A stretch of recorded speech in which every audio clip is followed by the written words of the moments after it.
Filippo Ganna, a time trialist and a track pursuitist, and an absolutely amazing one at that, holding achievements and records that anyone in his position would want. And what's actually great about him is that he's not really built to be a time trialist, but yet he still succeeds anyway. So let's dive deep into the moments that had us stunned from his grit and determination. 2019 was the start of Ganna's winning nature as a time trialist, as he was able to show off his skills in front of his own countrymen, easily beating riders like Alberto Bettiol of EF Education First and Alessandro De Marchi. But also, back in 2020, Ganna was poised to take another win at his National Time Trial Championships, and he fulfilled that prophecy with a dominating performance on the 38km long time trial from Bassano de Grappa to Cittadella, in the race that he averaged 51 km per hour, which is over 30 miles per hour. With that, the gap between him and the runner-up, that was Alessandro De Marchi, was 50 seconds. No doubt his country will see him kill the scene for many years to come in time trialling, likely beating Marco Pinotti's record of a 6-time national champion, but we'll see. The final time trial of the Giro d'Italia in 2020 was certainly an exciting one. We had the battle of the GC to come between the eventual winner, that was Theo Gegenhardt and Jai Hindley, but of course another thing we all wanted to see was the time trial machine get another win. With his brilliant masterclass in how to time trial, we sure got that. With a few riders that can actually threaten Ganna, that being his teammate Rohan Dennis and the hour record holder Victor Campenaerts, but it was not enough. Not even close did they get to reign in the parade of the Italian stallion, being 32 seconds faster than both the Aussie and the Belgium time trial specialists, averaging 54 km an hour as well. Is there anyone that can beat this man? Stage 14 of the Giro d'Italia in 2020 was not a flat affair, like it usually might be. This one involved quite a bit of climbs that required a little bit more effort, meaning more time in the saddle, also meaning more strategy for pacing the stage to get a win. And so Filippo Ganna did exactly that and killed the competition with only his teammate Rohan Dennis to challenge him, being 26 seconds behind him. As for the rest of the peloton, well, they clocked in a gap of over 1 minute from Ganna. We really should nickname this guy One-Sided Ganna. Tirreno-Adriatico, or the race of the two seas, is one of the races of the World Tour season that kicks off everything to come. And like all stage races, they will have time trials, and the 2020 edition is no exception for this, whereas it was used in the final stage, that being stage 8, and it was a super quick one at that, 10 kilometers long, and Filippo Ganna coming in at a blistering speed of 56 km an hour, or if you're more like us Brits, 34 miles per hour. What a speed indeed.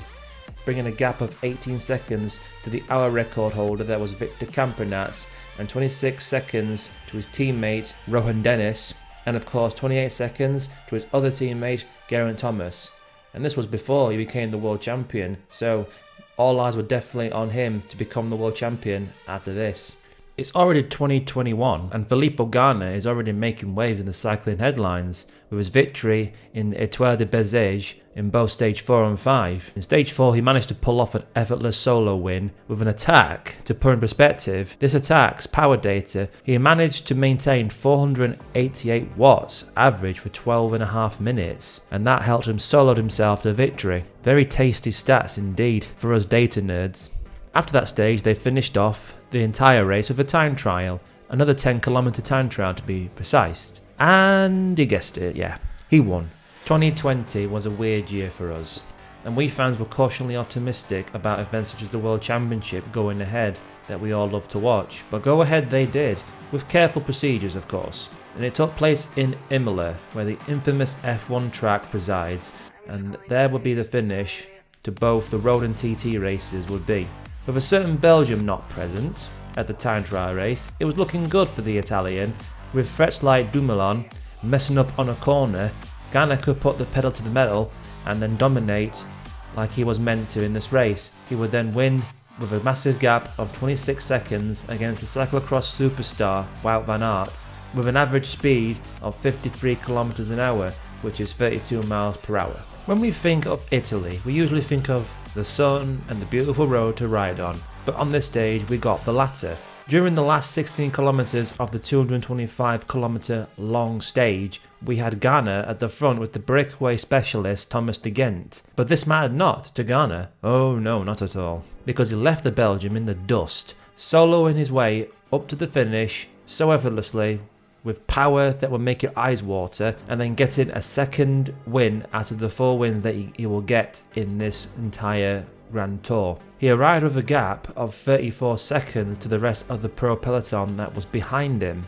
Staying with the Giro d'Italia of 2020, we go to the beginning of the entire Grand Tour. Filippo Ganna was set and ready to go with a sleek and amazing TT bike design fit for a world champion after the TT race in Imola.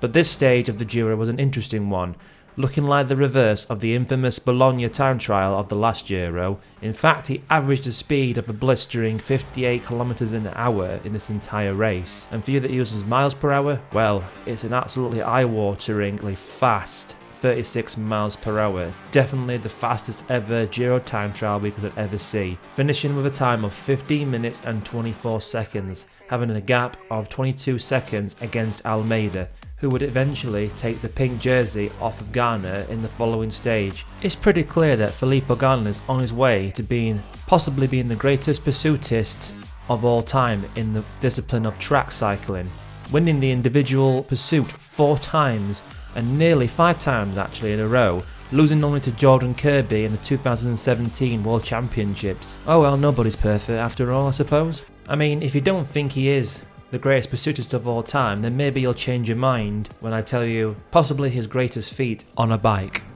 During round 1 of the Track World Cup held in Minsk, Belarus, Filippo Ganna was about to do his greatest effort that we could ever see him do, and that is beat the 4-kilometer individual pursuit record. The record before he devoured it was held by the American Ashton Lambie, which he only achieved 3 months before Filippo Ganna would then go on and beat it. Filippo Ganna would then go on to beat it again in the same day by nearly 2 seconds. Jeez, he doesn't stop, does he? And finally, of course, he beat it once again in the 2020 Track World Championships a couple of months later, where he would obviously, as I mentioned before, where he would win the individual pursuit and become the world champion.